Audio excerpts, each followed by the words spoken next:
Hi hello नमस्कार, कशा आहात सर्वजण. सर्वांना सर्वप्रथम श्री स्वामी समर्थ.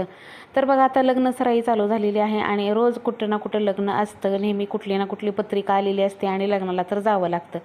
संध्याकाळची वेळ झालेली होती, 5:30 वाजलेले आहेत आणि ते निघालेले आहेत लग्नाला. संध्याकाळचं लग्न होतं त्यामुळे निघालेले आहेत लग्नाला. तर संध्याकाळचं लग्न आहे आणि मी काही कुठं बाहेर जात नसते, मी घरीच असते. तर म्हटलं चला आज आज आज ते तर जेवायला नाहीत म्हटल्यानंतर चला आपल्यासाठीच काहीतरी वेगळं असं करावं. वेगळं म्हणजे ते नसल्यानंतर जो मी प्रकार करत असते तेच. तर इकडे इंद्रायणी तांदूळाची छान अशी मिक्स भाज्या घालून खिचडी. तर आपल्याला ज्या ज्या भाज्या आवडतात त्या त्याच्यामध्ये घालायच्या आणि मस्त अशी मुगाची डाळ आणि मसूरची डाळ टाकून मस्त अशी खिचडी बनवणार आहे. तर इंद्रायणी तांदूळाची खिचडी खूप चांगली लागते, कारण तो भात चिकट असतो, त्याचा वास पण खूप चांगला येतो आणि खायला पण खूप मस्त असतो. खडे मसाले टाकून घेतले, कांदा टाकून घेतला, त्यानंतर त्याच्यामध्ये कोबी टाकून घेतला. कोबी टाकून घेतल्यानंतर थोडासा परतला आणि त्यानंतर घातलेला आहे टोमॅटो. तर ह्या ज्या आवडीच्या आपल्या भाज्या काही काय असतात ना त्या. आता आलं लसूण आणि कोथिंबीरची पेस्ट घातलेली आहे. तर हे सुद्धा थोडंसं परतून दिलं. त्यानंतर धने पावडर, हळद पावडर, लाल तिखट आणि पावभाजी मसाला. पावभाजी मसाल्याने कुठलीही खिचडी चांगली लागते. गरम मसाला. तर हे सगळे मसाले टाकून घेतले आणि छान असं थोडा वेळ परतून दिलं. मीठ टाकलं. खरं तर भाज्या शिजतानाच मीठ टाकायचं होतं पण नाही टाकलं.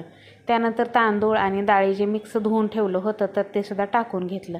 आता छान असं परतून घेते आणि याला 3 शिट्ट्या होऊन देणार, त्यामुळे मस्त आपला भात होतो. इकडे बघू शकताय, गरम पाणी कधीही टाकायचं आणि शेंगदाणे मात्र वरूनच टाकले. तर कुकर लावून ठेवते आता आणि आता त्यानंतर घेते जेवायला. संध्याकाळी बघा आपण काय होतं, संध्याकाळी एकटं किंवा दोघंच असेल घरी जेवायला, तर हे असं काहीतरी असलं माझं झटपट चालू असतं. इकडे आपला कुकरसुद्धा झालेला होता. ते आलेले होते लग्नाहून, त्यांना जेवा म्हटलं तर, कारण त्यांचा होता शनिवार, त्यामुळे त्यांनी लग्नामध्ये शनिवारचा उपवास सोडला होता. आणि इकडे बघू शकता आपली मस्त अशी खिचडी तोंडाला पाणी सुटेपर्यंत तयार झालेली आहे. कुकर उघडला तर एवढा सुंदर वास येत होता की वास.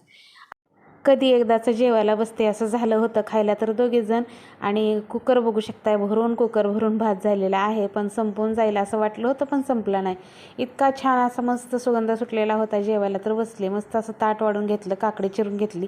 त्याचबरोबर ह्याच्याबरोबर दही पण चांगलं लागतं, पण दुपारी असेल तर दही खाणं ठीक आहे. संध्याकाळी दही खाल्लं की आजारी पडण्याची लक्षणं असतात. संध्याकाळी शक्यतो दही खाऊ नये, त्यामुळे मी काही खाल्लं नाही दही.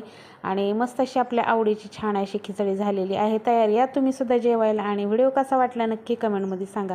व्हिडिओ आवडला तर व्हिडिओला लाईक करा, शेअर करा. चॅनलवर जर नवीन असाल तर चॅनलला सबस्क्राईब करा. आणि हो बरं, काही खिचडी ट्राय करून बघा नक्कीच एकदा.